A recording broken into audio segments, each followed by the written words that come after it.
Ko ni Kikay ha. Kikay na vlogs. Oh. Halaki ka, gipangita kang Erika, istorya ra mo. Nakamino siya sa extraction worker. Ayaw pag inana day kay dili jud sa yun ang pagtarbaho ana day kana day na tarbaho kung kuya o akong manghud. Ngano mo inana man ka ikay na imo disappoint ang construction worker kikay. Ayaw pag inana. Don't you ever live again and together more. Ha? Pikas English ni Erika, kikay no, tagam, istorya ha. Ayaw pa pangdaot sa construction worker. Kay Ginoo ko maunang makatabang sa ato kung maghimo silag balay dili sayon maghimo. Ha? Ayaw pag inanay, ayaw pag lockdown ang traction worker. Ayaw pag inana kikay ha.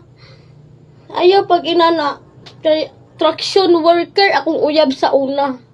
Nagbulag lang mi kay wala mi nagkasinabot. Kay kasabuan kang Erika, undangin na yung pagpandaot sa mga konstruksyon. Ayaw pag inana, ayaw pag i-lockdown ang traction worker.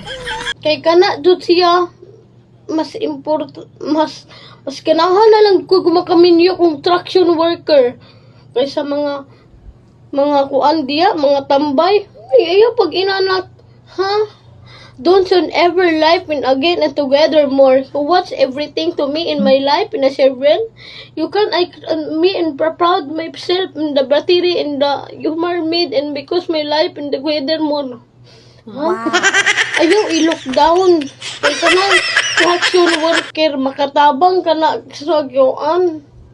Dili na ko ikaulaw, oy. Unsa man na don't you dare in life and acting into forever. You can married me. You won't know that's mine because my life and just anything to me. Mas kinanggan na lang ko construction worker.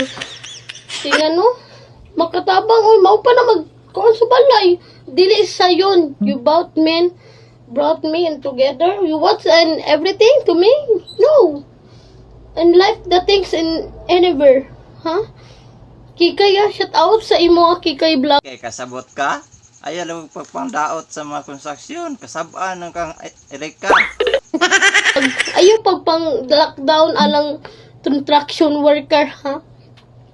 Kay bisag maot mignaong gadawat. Kasabot na ka istorya ni Erika. O paminaw lagi ayaw lang pangdaot sa mga konstruksyon worker.